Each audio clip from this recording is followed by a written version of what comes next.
비벼가지고 옆 사람 얼굴에 시작. 예. 참 목사 희한하다, 그렇죠? 그 거룩한 예배 시간에 스킨십을 시키고, 날씨가 추워도 우리 옆에 있는 사람이 생각보다 따뜻한 사람입니다, 그렇죠? 그런 걸로 겨울을 은혜 가운데 나시길 축복합니다. 여러분, 제가 질문 하나 드릴게요. 예수님을 믿지 않는 사람이 예수님을 믿는 것이 쉬울까요, 어려울까요? 예수님을 안 믿는 사람이 예수님을 믿는 것이 쉬울까요, 어려울까요? 쉽지 않다, 어렵다, 뭐 그런 대답이 전부 다인데, 사실은 쉽고 어려운 문제가 아닙니다. 예수님을 믿지 않는 사람이 예수님을 믿는다는 건 불가능한 겁니다. 좀 감이 오세요? 불가능한, 있을 수 없는 일입니다. 그렇죠? 조금 더 나아가지고, 그러면 좀 질문을 좀 꼬을게요. 사실은 예수님을 안 믿는데 예수님을 믿는 거로 착각하는 사람이 진짜 예수님을 믿는 것은 쉬울까요, 어려울까요? 그건 더 불가능한 일이에요. 그렇죠? 예수님을 믿지 않는 사람이 예수님을 믿는 것은 불가능한 겁니다. 근데 사실은 예수님을 믿지 않는데 예수님을 믿는다라고 착각하는 사람이 진정한 믿음을 갖는 것은 더 불가능한 일입니다. 예수님을 믿지 않는 사람이 예수님을 믿는다라는 것을 이 예수님 시대 때로 비유하면 이방인이 예수님을 믿는 거가 되겠죠. 그렇죠? 예수님을 믿는 줄 알았는데 믿지 않는 사람이 진정한 믿음을 갖게 되는 것은 유대인들이 예수님을 믿는 겁니다. 그렇죠? 참 연결이 되죠? 어렵습니까? 괜찮죠? 이 요한복음의 주제는 유대인들에게 믿음을 주기 위한 책입니다. 그게 요한복음입니다. 그래서 유다실이 다른 복음서와 다르게 유대인들을 위한 글들이 많이 기록되어 있어요. 그리고 유대인들이 지금도 메시아이신 예수를 믿지 않거든요. 그 이유는 그 예수님이 하나님의 아들이라는 그게 견딜 수가 없어서. 그래서 이 요한복음에 보면 유다실이 하나님 아버지와 그 아들 예수님과의 관계에 대한 친밀한 묘사들을 많이 해놨습니다. 그게 요한복음의 목적이에요. 요즘식으로 얘기하면 요한복음이란 이 책은 교회 밖에 있는 사람들이 예수님을 믿기 위한 그런 책이라기보다는 교회 안에 있지만은, 교회를 다니지만은 내가 믿는다라고 생각하지만 정작 참된 믿음을 갖지 못한 그런 청년들과 이 시대 성도들을 위한 책이 바로 무슨 책이다? 요한복음입니다. 이건 더 어렵습니다. 그래서 예수님께서 사역하시는 가운데 이방인도 믿고 막 이렇게 사마리아 여인도 전도하고 예수님을 믿었던 이런 흔적들이 나오잖아요. 그 이유는 무엇이냐면 주님께서 주님의 말씀 가운데, 복음서 가운데 모든 믿는 자들에게 구원을 주시는 능력이 이 복음이라 얘기했어요. 그리고 먼저는 유대인에게요, 그 다음에 헬라인에게라다, 순서가 정확하게 나와 있습니다. 예수님께서 하신 말씀 중에 예루살렘과 온 유대와 사마리아와 땅끝까지라는 그런 순서가 정확하게 나와 있어요. 그럼에도 불구하고 왜 다른 이방인들이 믿음을 믿는 그 기록을 써놨을까? 그 이유는 전시 효과입니다. 그런 상황들을 통해서 우리의 마음을 자극하는 거죠. 이 시대도 동일해요.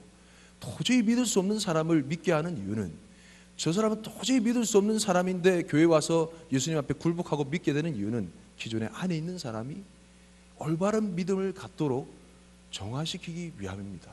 이 점을 잘 염두에 두시고 오늘 말씀을 같이 나누었으면 좋겠어요. 그래서 오늘 본문 말씀에 보면 예수님께서, 자, 유대인들아, 여러분 들으십시오. 여러분이 나를 믿지 못할 이유가 전혀 없습니다. 나에 대해서 성경에 또는 여러 가지 나에 대해서 증언한 기록들이 있습니다 라는 내용이 오늘 본문 말씀입니다. 자, 한번 살펴볼까요? 예수님에 대한 어떤 증언들이 나타나 있는가. 자, 먼저 33절 말씀을 읽어볼까요? 33절 시작. 기도 마이크 좀 켜주세요. 기도 마이크. 다시 한번 33절 시작. 너희가 요한에게 사람을 보내매 요한이 진리에 대하여 증언하였느니라. 이 요한이 누구냐면 앞부분에 살펴봤던 세례 요한입니다. 예수님께서 이 세례 요한의 증언을 받으셨어요. 세례 요한이 늘 예수님에 대해 소개했죠. 내 뒤에 오시는 이는 나보다 큰 분이시다 소개했어요. 그분은 흥하여야 되겠고 나는 쇠하여야 하리라. 나는 그분의 신을 풀기도 감당하지 못할 만큼 그분은 대단하신 분이십니다. 나는 물로 세례를 주나 그분은 물과 성령으로 여러분에게 세례를 줄 겁니다 라고 그분에 대해서만 only you라고 소개했던 인물이 바로 세례 요한이죠. 예수님에 대해서 증거했다는 그분이 메시아다. 첫 번째 증거는 세례 요한의 증거입니다. 두 번째 36절 말씀 한번 읽어볼까요? 36절 시작. 내게는 요한의 증거보다 더 큰 증거가 있으니 아버지께서 내게 주사 이루게 하시는 역사 곧 내가 하는 그 역사가 아버지께서 나를 보내신 것을 나를 위하여 증언하는 것이요. 이건 뭐냐면 예수님께서 행하시는 표적입니다. 우리가 앞부분에 살펴봤듯이 예수님께서 물을 포도주로 만드시고 왕의 신하를 고치시고 정말 물 위로 걸어오시고라는 이런 기적들과 표적은 예수님을 향하여서 이분이 바로 메시아고 이분이 바로 여러분을 구원할 구원주이십니다 라고 증거하는 그 기적들이었어요. 자, 두 가지나 벌써 나왔잖아요. 이게 모든 게 예수님을 소개하는, 예수님을 믿게 하기 위함이라는 거죠. 왜냐하면 예수님께서 친히 말씀하십니다. 잠깐 여러 가지 살펴보기 전에 34절만 좀 읽고 넘어가 볼까요? 34절 시작. 그러나 나는 사람에게서 증언을 취하지 아니하노라. 다만 이 말을 하는 것은 너희로 구원을 받게 하려 합니다. 뭐를 받게? 구원을 받게 하기 위해서 나에 대한 증거를 이렇게 얘기한다는 거죠. 나에 대한 증거가 이렇게 많다라고 얘기하는 거예요. 구원을 받게 하기 위해서. 자, 세 번째 주님을 향한 증거가 뭐가 있을까? 37절 말씀 37절 시작. 또한 나를 보내신 아버지께서 친히 나를 위하여 증언하셨느니라. 너희는 아무 때에도 그 음성을 듣지 못하였고 그 영상을 보지 못하였으며. 누가 또 증언하신다고요?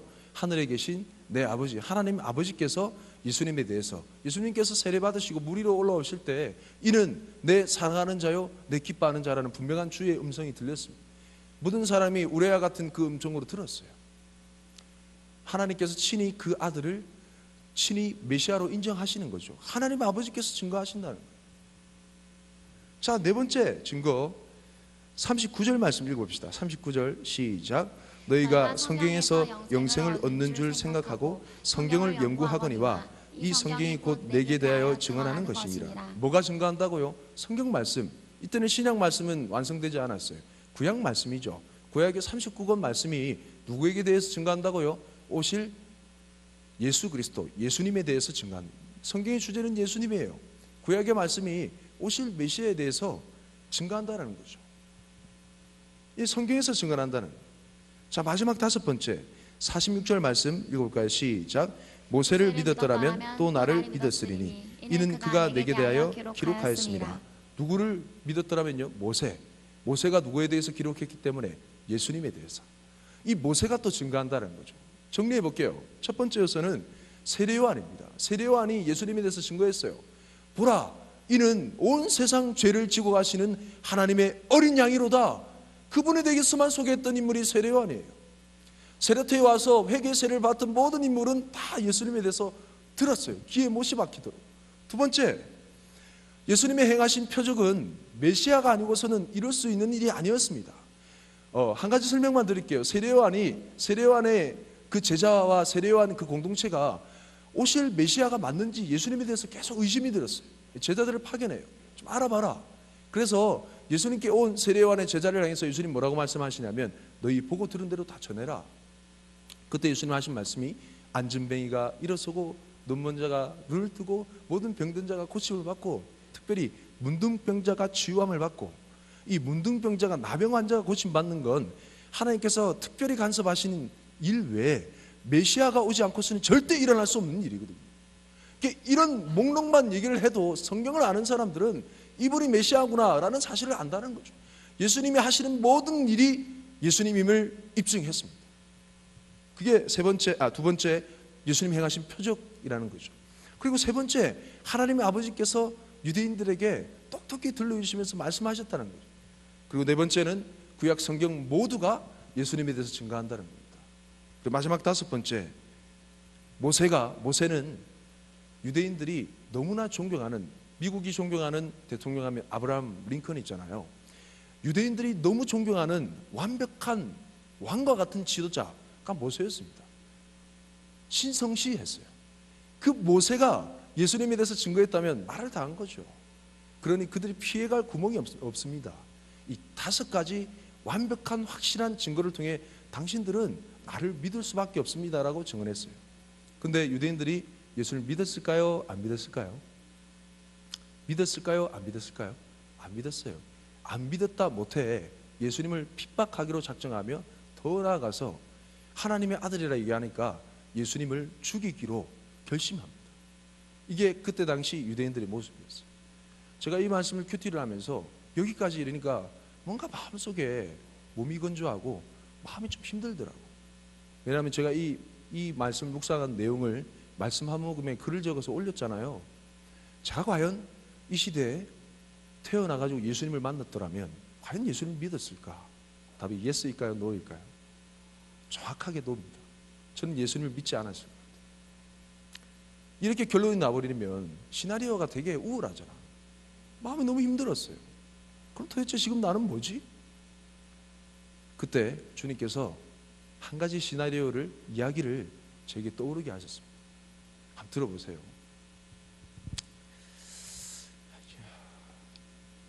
주인공 등장인물은 아버지 유원길, 제가 이름을 지어봤어요.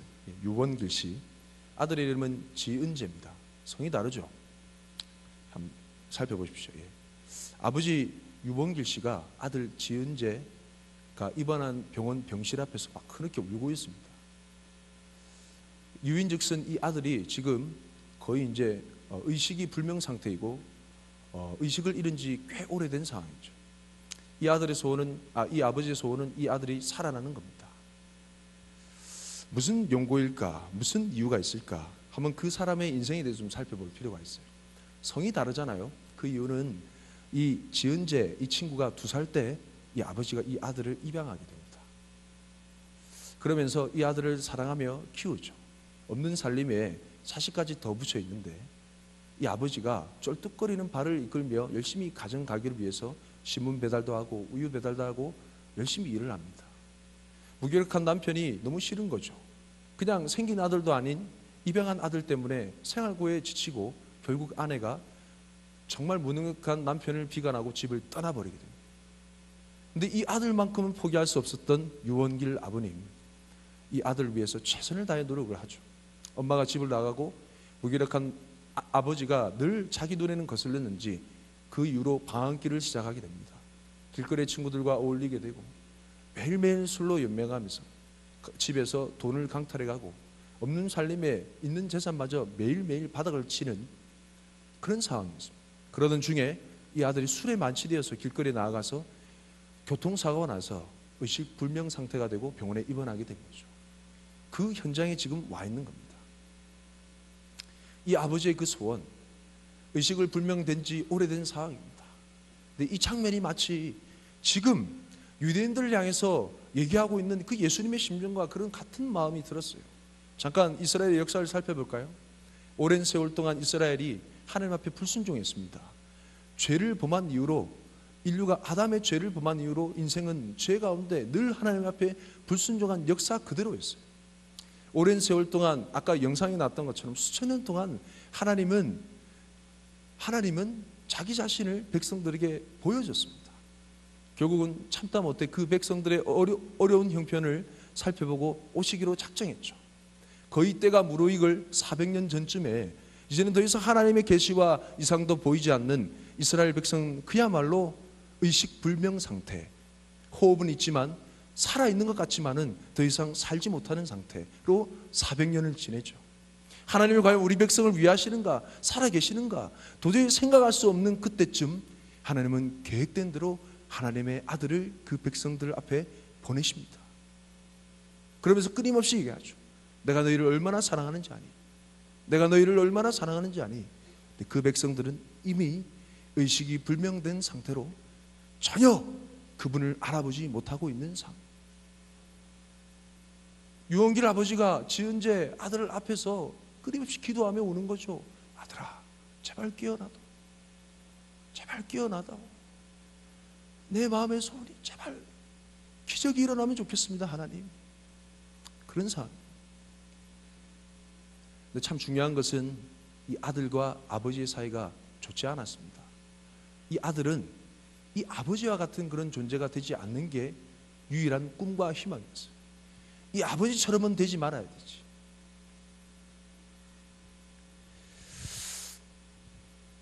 이스라엘 백성이 왜 하나님을 왜 하나님의 아들인 예수님을 믿지 못했을까? 오늘 그 이유를 말씀에는 분명히 이렇게 전합니다. 42절 말씀을 읽어볼까요? 시작. 다만 하나님을 사랑하는 것이 너희 속에 없음을 알았노라. 하나님을 사랑하는 것이 이스라엘 백성들 마음 가운데 없었습니다. 범죄한 이유로 한 번도 있은 적이 없어요. 그래서 제가 앞부분에 얘기한 대로 예수 믿지 않는 사람이 예수 믿는 것은 불가능합니다. 왜냐하면 그 마음속에 하나님을 사랑하는 것이 존재조차 없기 때문에 그렇습니다. 찾아볼 수가 없어요. 범죄한 이유로 한 번도 하나님을 사랑하는 것이 그 마음속에 자연스럽게 있었던 적이 없습니다. 다시 표현하면 주님을 향한 그 뜨거운 심장 소리가 멈춰져 버린 지 오래되었다는 겁니다. 자, 다시 병실로 돌아갑시다. 갑자기 긴급 상황이 펼쳐지는 거죠. 갑자기 잘 뛰던 심장 박동 소리가 띠 하는 신호음과 함께 멈춰져 버립니다. 다급한 상황이에요. 긴급벨을 눌렀어요. 간호사 빨리 오세요. 빨리 오세요. 우리 아들이 심장 박동이 멈췄어요. 간호사가 나옵니다. 의사가 오는 거죠. 빨리 심장 박동 그 제동기를 맞아요. 그걸 준비합니다. 자, 석션 하면서 하는 거죠. 펑 하며 겨우 심장 박동이 잡혔습니다. 의사가 침울한 표정으로 얘기합니다. 아버님, 더 이상 버틸 힘이 없습니다. 심장이 너무 약해져 있어요. 다음번 만약 호흡이 끊겨 심장 박동이 멈추게 되면 이 아이는 영원히 죽게 됩니다. 빨리 건강한 심장을 구해야 되죠. 흔들리는 눈빛 가운데 아버지가 막 고민합니다. 두려움과 여러 가지가 교차합니다. 그러던 중 눈에 초점이 맞춰지고 의연한 모습으로 단호하게 얘기합니다. 선생님, 제 심장을 제 아들에게 주십시오. 비록 제 다리는 성하지 못해 쩔뚝거리지만 안 해본 일이 없어요. 한 번도 아파보지 못한, 한 번도 아파본 적도 없는 심장입니다. 건강한 심장이에요. 우리 아들이 살기에는 충분한 심장. 저는 고민이 됩니다. 산 사람을 죽여야 돼요. 그러던 중에 너무나 확고한 그 아버지의 표정을 보고 수술을 감행합니다.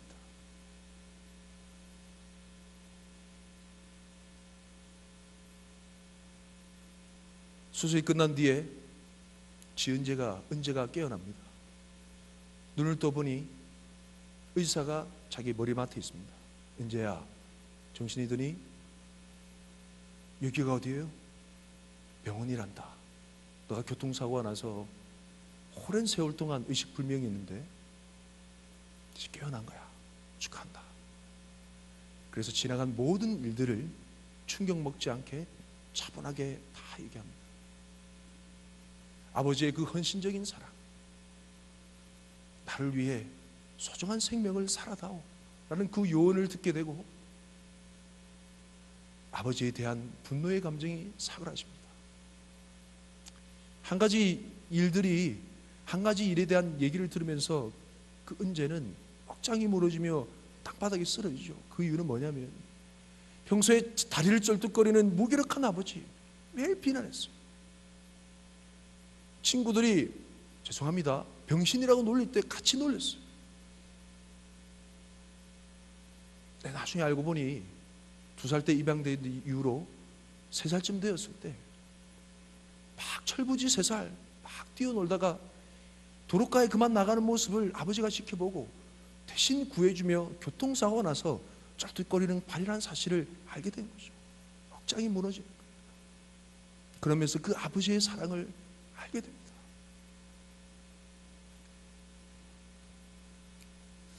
사랑하는 청년 여러분, 유언길은 유일한 구원의 길입니다. 지은 죄는 내가 지은 죄입니다.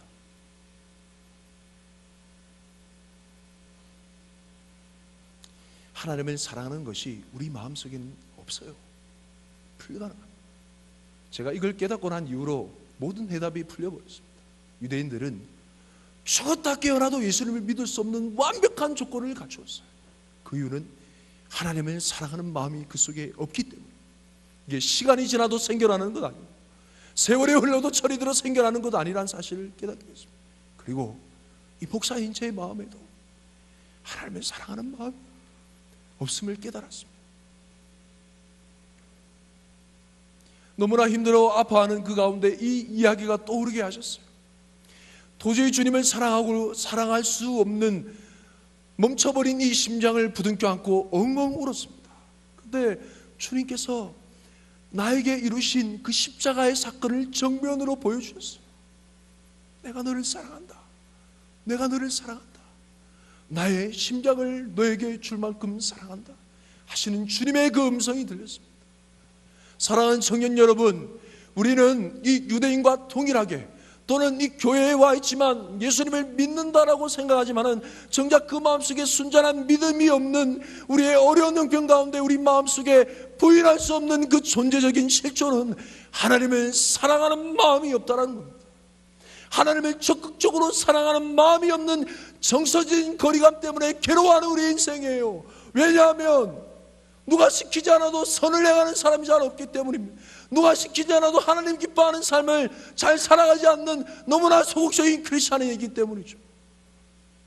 십자가를 바라보면 눈물이 울컥합니까? 십자가 얘기만 들으면 견딜 수 없는 마음이 있습니까? 예수님에게 미쳐 우리의 모든 삶을 드릴 만큼 여러분의 마음이 준비가 되었습니까? 주님은 다르셨잖아요. 주님은 다른 거 생각하지 않고 자신의 심장을 우리에게 내어주셨습니다.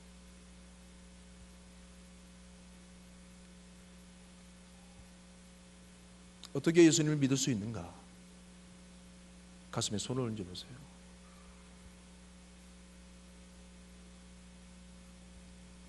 내 마음에 이식된 예수님의 심장 소리가 들립니까?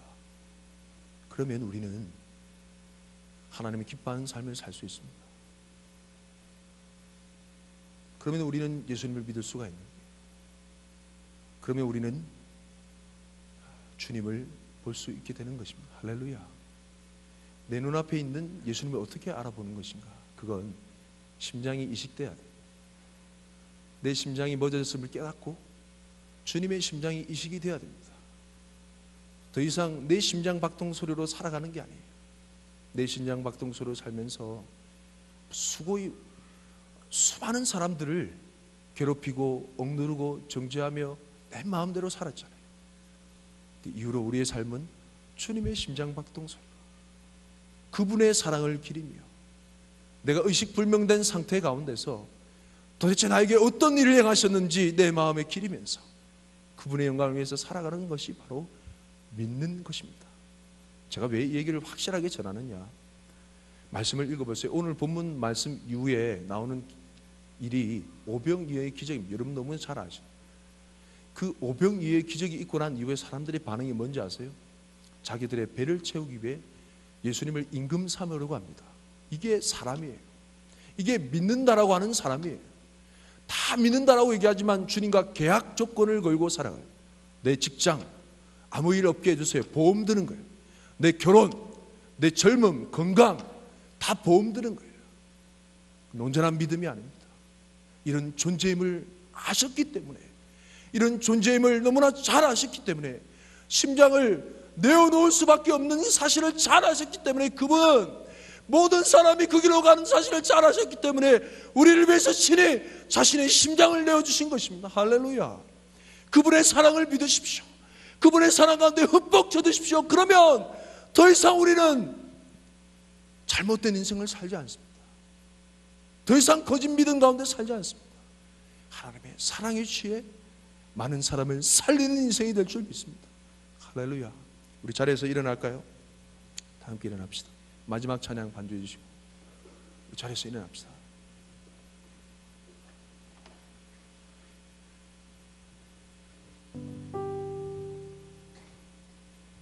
주님을 보게 하소서. 찬양하고 즐겨갑시다.